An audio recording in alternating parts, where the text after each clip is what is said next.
A special thank you to each of our subscribers who make this channel possible. Here's today's story.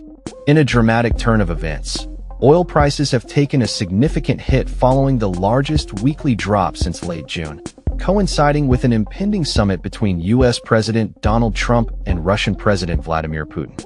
As the world watches closely, the potential for an end to the ongoing war in Ukraine looms, raising questions about future oil supply dynamics. Brent crude is currently trading near $66 a barrel, reflecting a 4.4% decline last week, while West Texas Intermediate hovers above $63. The market is responding to the uncertainty surrounding the geopolitical landscape, particularly after President Trump refrained from announcing any new sanctions on Russia or tariffs on its energy exports during the summit announcement in Alaska. This lack of immediate punitive measures has left investors speculating about the implications for global oil supply and demand.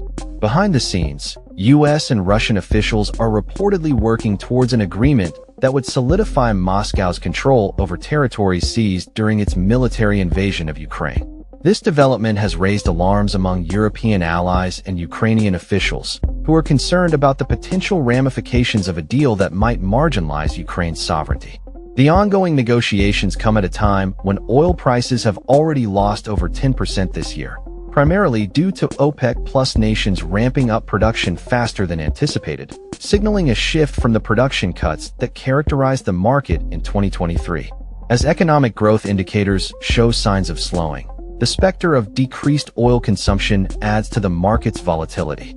Experts like Robert Rennie, head of commodity and carbon research at Westpac Banking Corp., caution that crafting a viable agreement will be a monumental challenge.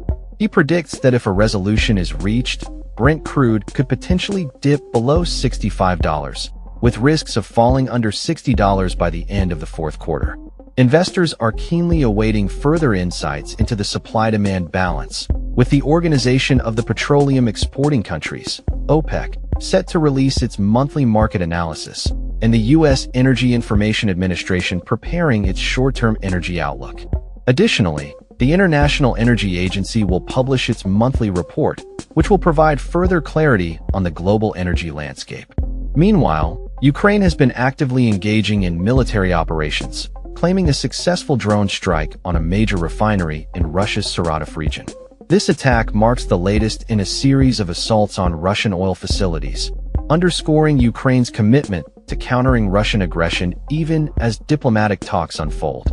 As the U.S. and Russia prepare for their summit, European leaders have voiced strong support for Ukraine's inclusion in the negotiations.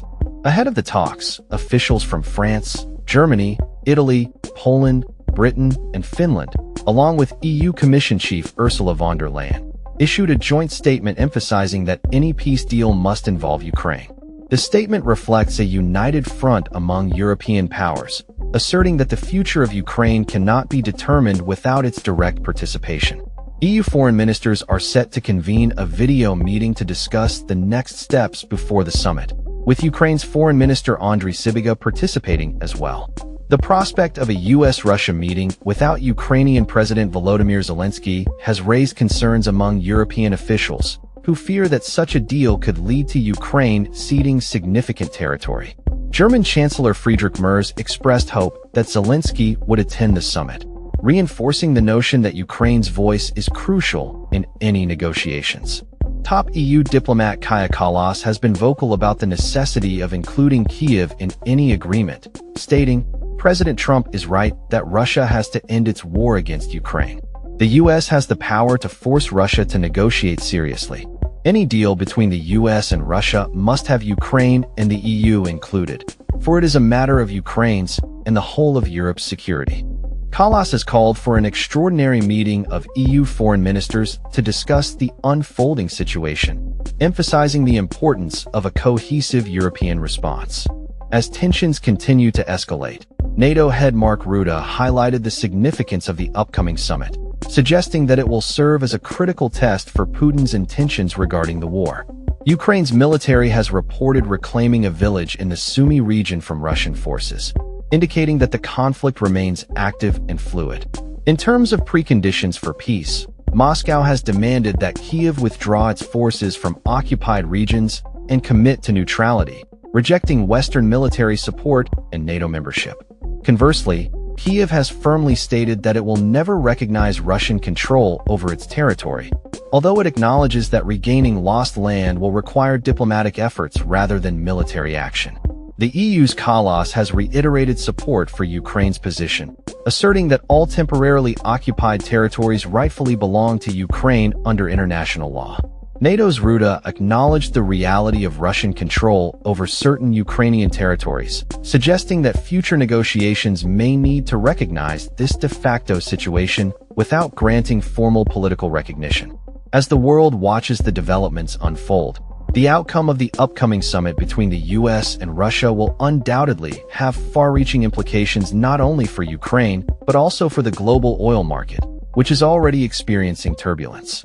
Investors and policymakers alike are bracing for a pivotal moment that could reshape the geopolitical landscape and redefine energy supply dynamics in the months to come. That's all for this story.